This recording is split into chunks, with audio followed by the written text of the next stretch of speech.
Congress party బలహీన వర్గాల party.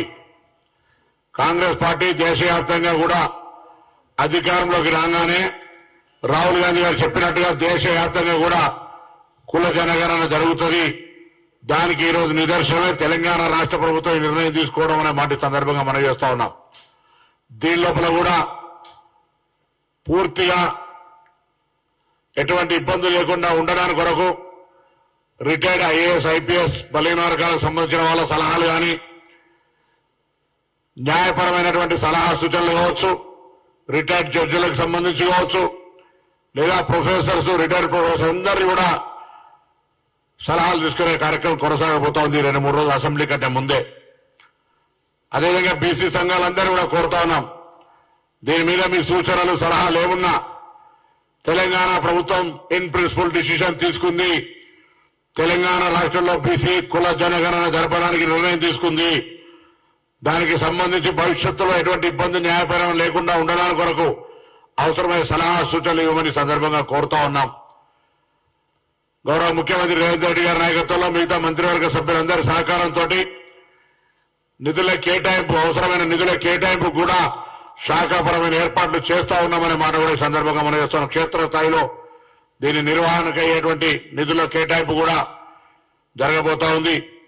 శాస్త్రీయంగా ఎటువంటి ఇబ్బంది లేకుండా ఉండే విధంగా జరపాలనేటువంటి ఆలోచనతో ఈ ప్రభుత్వం ఉంది. కాబట్టి దీనికి అన్ని రకాల హక్కులు హంగులు ఏర్పాట్లు చేసుకునే దిశలో అందరికీ ఈ అంశం మీద ఎవరెవరికైతే అన్ని రాజకీయ పార్టీలు కూడా రాజకీయపరమైనటువంటి చర్చలు కాకుండా ప్రభుత్వం తీసుకునేటువంటి ఒక గొప్ప నిర్ణయం నిజంగా బలహీన వర్గాల పట్ల చర్చిస్తుంటే ప్రేమ ఉంటే మిమ్మల్ని కూడా ఆహ్వానిస్తా ఉన్నాం. మీరేమైనా సలహాలు ఇవ్వదలుచుకుంటే దానికి అభ్యంతరం లేదు. ఇది బలహీన వర్గాల ఉన్నతి కొరకు తీసుకోబడుతున్న నిర్ణయం. తప్పకుండా ఇప్పటికే దక్షిణ భారతదేశంలో కావచ్చు, కర్ణాటక, కేరళ, తమిళనాడు, ఆంధ్రప్రదేశ్ ఇతర రాష్ట్రాల లోపల ఒక బలహీన వర్గాలకు సంబంధించి ఒక ఎజెండా ఉంది.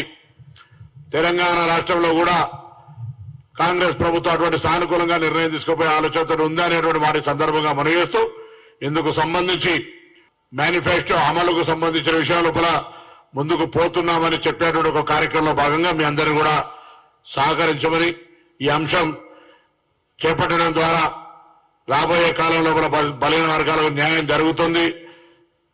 ఎవరొచ్చినా అధికారంలో ఏమున్నా బలహీన వర్గాల వాటా అది స్థానిక గ్రామ పంచాయతీల రిజర్వేషన్ల అంశం కావచ్చు. అందుకే ఇంతకుముందు చెప్పినట్టుగా రాజకీయ, ఆర్థిక, విద్య, వ్యాపారం అన్ని రకాలుగా ఈ అంశాన్ని ఉపయోగించుకునే విధంగా ఉంటుందనేటువంటి మాట ఈ సందర్భంగా మనం చేస్తా ఉన్నాం. అఖిల పక్షం నేను పిలుస్తా అని చెప్పని వారు ఎవరైనా సలహాలు తీసుకోవచ్చు. ఈ మా మేనిఫెస్టో అమలు నిర్ణయానికి అఖిల పక్షం అవసరమైన సలహాలు తీసుకుంటామని చెప్పినా, కానీ ఇందులో రిటైర్డ్ జడ్జిలు కావచ్చు, రిటైర్డ్ ఐఏఎస్ ఐపీఎస్లు కావచ్చు, ప్రొఫెసర్లు కావచ్చు, లేదా మీలాంటి మేధావులు ప్రజలతో ఉండేటువంటి వాళ్ళు ఎవరు ఏ సలహా ఇచ్చినా తీసుకోవడానికి సిద్ధం.